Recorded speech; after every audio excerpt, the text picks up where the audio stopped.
Hello, this is James Helm of Helm Enterprises Forging Division, coming to you from World Headquarters just south of San Antonio, Texas.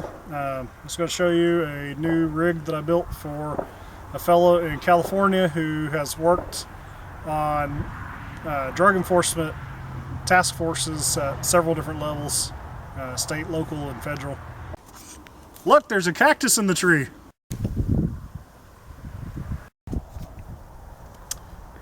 Out in California and other states also, you have a lot of hidden pot patches that people will grow in state and national forests. And a lot of them seem to be run by Mexican cartels, which is a little bit disturbing that they're up in our nation growing illegal substances. So they will fly helicopters over and look for pot patches, and then they'll either land if they have a spot that's handy and go destroy the pot patches, or they'll rappel out of the helicopters down to the ground and destroy them. In fact, he's told me about coming across booby traps that the pot growers have set up with monofilament lines strung through the trees with fish hooks on them, specifically to catch the agents that are rappelling down from the helicopters. So he wanted something that would be a powerful chopper without a lot of length to it, something compact that isn't going to get in the way when you're rappelling down a rope out of a helicopter. So what he ordered up was a mini parang. This is forged from 5160 steel.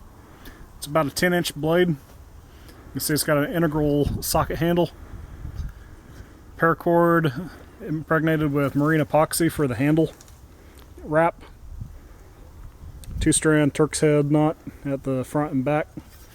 Those lock your hand in place, so it's not gonna, your hand's not going to slide forward and it's not going to slide back off the handle.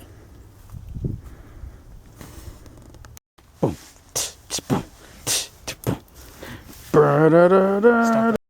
You don't need to be that close. I have to. You're so wide, it's backlighting, and I can't even see that you have a leg. Oh my gosh! You're not gonna see them cutting hair. My eyes, they burn. Right. Oh, right there. Go. Okay, and it will of course shave hair down the full length of the blade. See, I've got that bare streak right there. Like a baby's bottom. Alright, let's get over there and cut. What are we cutting? We're cutting the... What? Thing. What thing? The hackberry. The hackberry. We're supposed to be filming all this as you're walking over. And that's when, like, the monsters jump out of the grass. And you're like, oh my gosh, did you see that? Holy... Oh! Go. A little bit of a chopping demo. Of course, he wanted something that had a powerful cut without a big overall package. We're standing here next to a hackberry tree. If you don't have any experience with hackberries, they don't really like to be cut. Something about the wood resists cutting. And it's kind of hard, but also thin and whippy. So it's got to be pretty good edge to cut decently. So I'm going to start out, I'm not going to do a whole lot of cutting, but I'm going to start out just getting these thin branches out of the way, and then we'll go after the main trunk. See, I'm not getting too vigorous with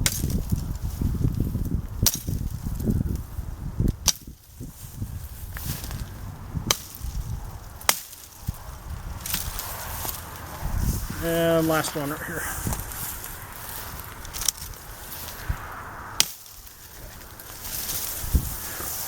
Alright, got it cleared out where I can get a good hit in. Angle's probably a little bit awkward for me where I'm standing, but... And don't hit the cameraman. That's fine. Cameraman might want to step back a little bit then. But that's what the lanyard's for. Okay. Very true. Go. Oh, I hit a little higher than I was meaning to right here. My angle was off. So I'm going to hit not up here where I ended up, but more where I was aiming at down here. There we go. How big would you say that is, Tobin? About an inch and a quarter.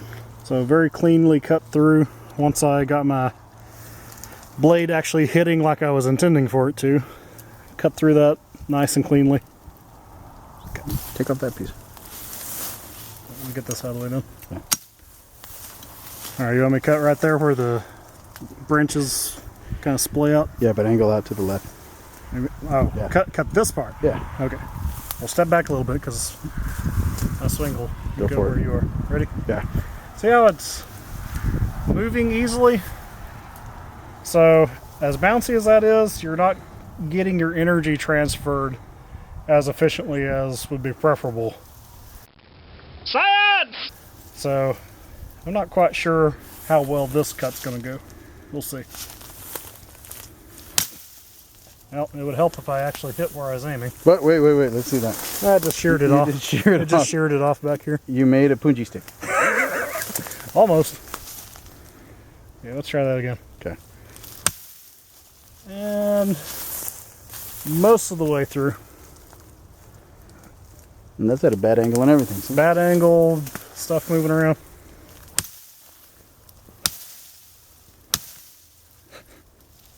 You can see how much the tree's moving around as I'm hitting it. So lots of energy lost in just bouncing the hackberry around. I'll slice it down the middle. Oh gosh.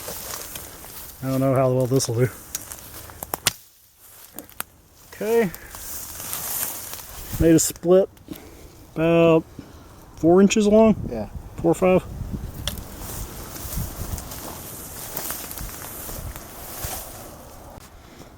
Okay, one of the options that the customer wanted was a lanyard, which is done a little bit differently with these socket handles. I tied some paracord here up in the choil, and then I ran it through the hollow of the handle and out the back.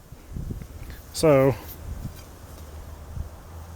put it around your wrist, you lose your grip, it's not going to go flying. Or if you need your 2 hands for a minute to work on something, you can drop it and do whatever you need to, and then got it back in your hand. And I don't know how long he's going to want it to be. He might want to put a slider on here to tighten it up, but he's got a little bit extra, and I'm going to send some extra cord with this in case he wants to do something else with it. I just tied a simple little knot here on the end. I don't intend that to be what he goes with necessarily. It's just there temporarily to hold it together until he has it arranged to fit his own particular way of doing a lanyard. Okay. There are a few firsts for me on this sheath. One thing, he wanted an open back, which this is the first time I've done that. Now you'll notice that I cut a notch in for the retention strap that he wanted, deep enough that it actually will go on the metal of the spine itself. And you close it up, it's got the buckle, just pop the buckle open, and it's ready to pull out. So if he gets hung up on his line, gets turned upside down, rappelling out of the helicopter, what have you, it's not going to fall out. In addition to the retention from the kydex itself, the strap helps hold it in. And if you pull it up tight enough, it'll kind of pull the kydex closed when you have it pulled shut. Have the buckle pulled shut. Okay. Another first for me is I put a drain hole on it for him. Nothing too exciting, it's just a little hole drilled in the very bottom, so if water gets in there, it'll drain out. If it gets sand in there and he wants to wash it out, he can. That's just on the back side. So he also wanted to have a leg tie, and I asked him if he wanted it to be a webbing tie or if he wanted it paracord, and he said paracord. So we've got a piece here, just strings through the grommets, and then left extra. He can tie it however works for him. It's long enough he can actually go around the leg and come back, tie it off, and then feed the ends through the holes on the paracord, where even if the knot comes undone, it's not going to get lost because the ends aren't going to come out of the grommets. Okay. Another thing that he wanted was a way to quickly detach it from his belt. So I did a couple little buckles. So your belt will go through here, and then it just pops in to the other half of the buckle. You can adjust the height on the top and the bottom, and then this little panel that I made to attach the straps to has 3 positions that you can move it to. So you can go fairly high or fairly low, and you can also move the panel itself up and down. So there's a lot of adjustability there to set it where you want it to be. I'm also going to send some extra webbing with it. He can play around if he needs to with making a longer loop on the detachable belt loops. I did 2 of them because you can see with the 2 loops, it's holding pretty stable. It's very nicely balanced. If you only do the 1 loop, it pulls forward. Usually I have what's called a pancake style sheath, I believe, which has grommets on both sides. So it's pretty easy to put an attachment point on either side that's going to hold it balanced. But with it only on one side, that means that I needed to put this panel on here that would spread the weight out and make it a balanced carry, not have it tilt to one side. So, give you an idea of what it'll be like wearing it. This is not necessarily how you would tie it on the leg for real, but one option. So you just pull that loose, and it'll come undone, and you only have to do one side to get it off your leg. If you have it, depending on where your belt loop is on your pants, you can put 1 loop on one side and 1 on the other, and it's going to help keep it from moving around. Or you can put it on both on one side of the loop. Go. Go.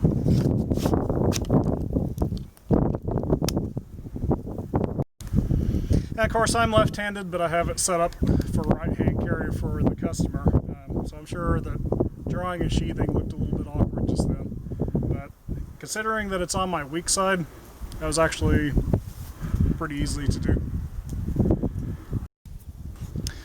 Another thing that we had discussed, the customer and I, was the possibility of mounting a companion knife and or fire steel holder onto the main sheath.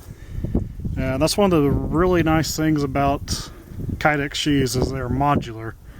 As long as you have some Chicago screws of the appropriate length, you can add and subtract various gear to it. So for instance, I added this one just for demonstration. This is not going to the drug enforcement guy.